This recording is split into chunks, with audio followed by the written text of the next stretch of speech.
This is Brady Hill with Kipta. I'm going to walk through a full project application for the 2024 call for projects with you in this quick video. The first question you may ask for the call for projects is, looks like there's two project applications. There's a full project application and an expedited project application. Which one do I need for my project that I'm looking to submit? So I'm going to go over the rules real quick of which of the two you need. For the full project application, the highlight of this video, this big application is for new projects that are not in the MTP or TIP, that have not received an MTP score, or for existing projects that are currently funded but are undergoing a substantive change in design, concept, location, or scope. So it's changed enough to where it needs to be rescored through Kipta's scoring system. So if either of those things apply, you're going to need a full project application. So let's look at what that entails a little bit. I'm not going to go over every question in the application, but a few of the highlights. First question you'll get is, are you applying for additional MPO dedicated funding for this project? Are you looking for KIPTA controlled funds, SDBG funds, TA funds, etc.? And so if the answer is yes, then you click yes. There will be people using this application, such as KYTC or NDOT, who may be submitting us applications that are not part of the call for projects. So in that case, they would select no. But for most of you, if you're looking for funds through the call for projects, you're going to select yes here. And is your project an existing MPO dedicated project or a new project requesting MPO dedicated funding? So pretty self-explanatory. You can click the answer that you need.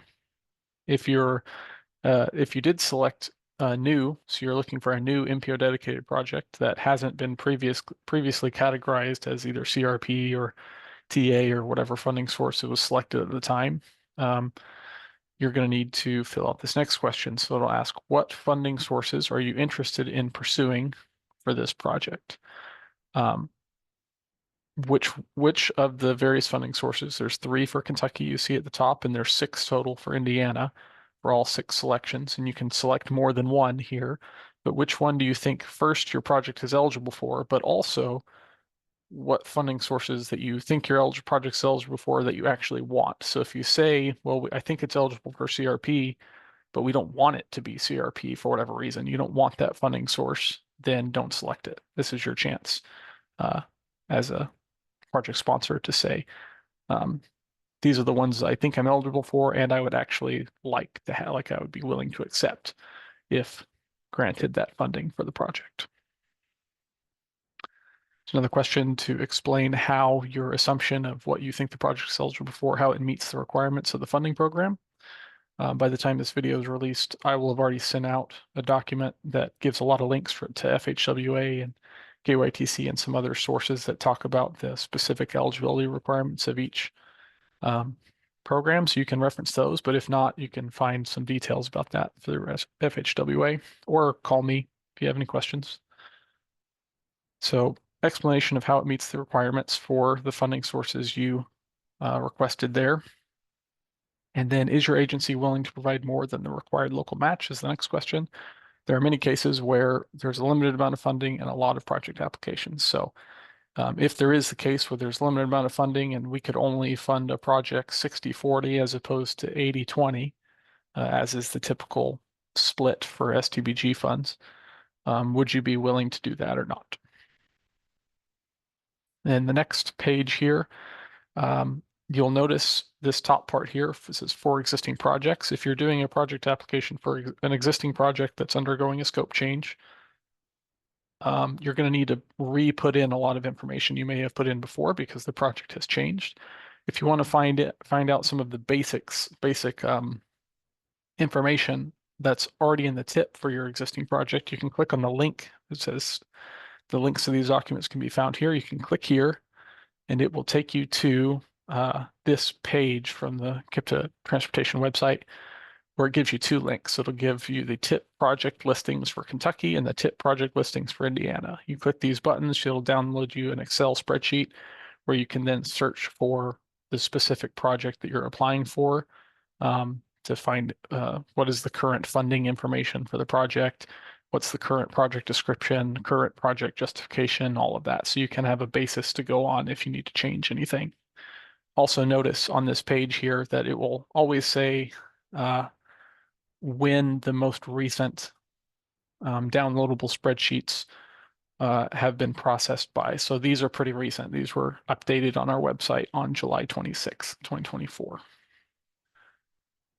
So back to the page, you're going to put in a lot of basic information: project name, project improvement type, what kind of project is it? Is it a transit project? Is it a new roadway? Is it a maintenance project? What kind of project is it?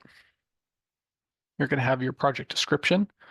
If you're an existing project, your project description is going to stay mostly the same, probably with some edits if you're changing your project termini or whatever it is that's causing a scope change. You'll make the changes here, but it doesn't need to be completely different than it was before necessarily. You can use that spreadsheet I just showed you as a basis to edit from if you need to. But if it's a brand new project, then you'll obviously need a brand new description. So notes for the project description, if it's a new project, is you're going to need to share with us what type of work you're doing and what the project termini is. In other words, we intend the project to go from Broadway to Main Street on 4th or something. So the project improvements will go on 4th from Broadway to Main, right? That would be the project termini. You don't have to necessarily tell us all the details of exactly what the results of the project will be. In other words, you don't need to say we will implement bike lanes and pedestrian facilities with street trees, and we're going to do a 3-lane improvement project, or like whatever it is, the very minute details. You don't have to get into the specifics in the project description because you haven't done, hypothetically, you haven't done your PE or your design yet. So you don't know 100% what the parameters are for those things. So if you get past your PE and design and have to change it later, that would be a future scope change, which would have to go through an amendment, which is a long process. We try to avoid those as much as we can. So give the project termini, give us a basic understanding if we need to make safety improvements along 4th Street, whatever, 5th Street, whatever your project is. Some of these safety improvements may include, and you can have a list of a few things that you're hoping to do for the project, but you don't have to try to, if you can, where you can, try to avoid saying we will do this or that, because that makes it tricky in the future if you don't exactly do this or that. Where you can put more information in this is where we really need the more information, is in the justification. So you can say we're doing these, we hope to do these specific things for this purpose or for this intended outcome, and that helps us score the project. It doesn't need to be a whole, page of information. As we said, just a few sentences here, but you can be a little more specific because the justification is not as binding as the project description is.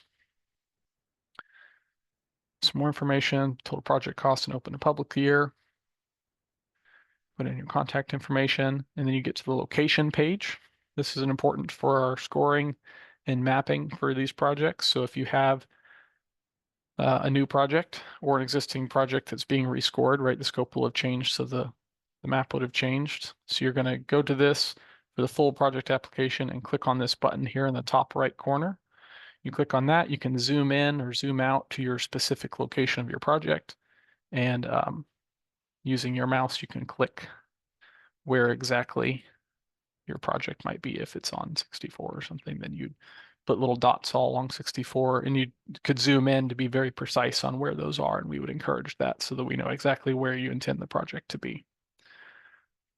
If the project is very difficult to map, or some projects are include multiple intersections or something where it's difficult to draw with one line in this map, you can upload a shapefile to us, and that can work as your mapping for the application. So you can drop a zip file here, or if there's additional files, maps of the location, you can drop them here. If you have a project that has no location, for example, your TARC is recommending buying additional buses, there's not like a location for buying buses, you can click the no location button and we'll understand, okay, you still have to draw something If you're TARC buying buses, you still have to draw something for the application to let you move forward. But when we see the no location button hit, we can say, oh, okay, that's just a junk line. We can delete that with the understanding of there's no location for the project. And then based on what kind of project type you selected in the first page, you'll get a list of pretty simple questions of that will ask you to better describe your project. What kind of safety improvements might there be with roundabout or walkways, or there separated bike lanes, whatever, and whatever it is that applies to your project selected in these various questions here. You can see this one's for transit. We'll move on. Is there a planning study? Describe equity.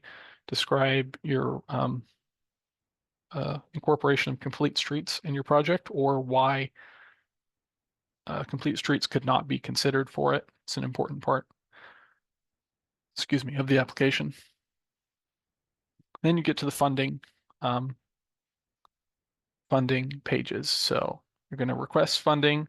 We're going to ask you to include all funding phases starting from fiscal year 24 and beyond. And once again, here's another link that I showed you earlier where you can look at what is your funding in the TIP project listing pages by state. So fiscal 24 and beyond is what you're going to put in. There's 6 pages. So the phase 1, put in all the information, phase 2, phase 3.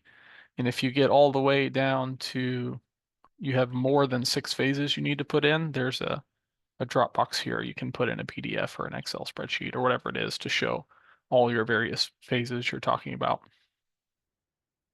So go back up to phase 1 here for demonstration. You're going to put in whatever fiscal year you want for the project. And the key here is if it's a new project specifically, so you don't have any funding yet.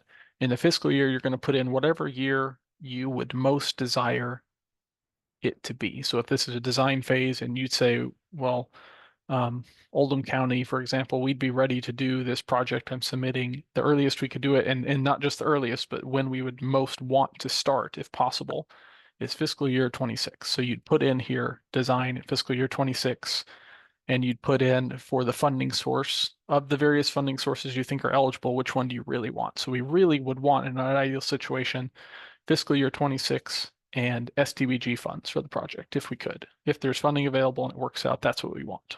So go ahead and put that in there so we know, hey, that's their preference. With an understanding that that may not be how it works out based on funding availability and project scoring and all of that.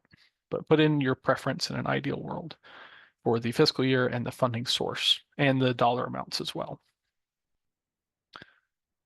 And so you'll just go through and do that for each phase for the project. As many as necessary. Obviously, if you don't have 6 phases, you can skip these pages. And then put in your submission information, including some documentation of the project's cost estimate. It needs to be relatively recently. If you give us a 10-year-old project cost estimate, that's not really worth anything. So we need a somewhat up-to-date project cost estimate and submit the project. And that's all there is to the full project application. If you have any questions beyond what I've explained here, feel free to let me know. You can email me at brady.hill@kipta.org or give me a call, or give Chris Nicholas a call as well, chris.nicholas@kipta.org. And watch the expedited project application video for a little bit of additional information there. Thank you.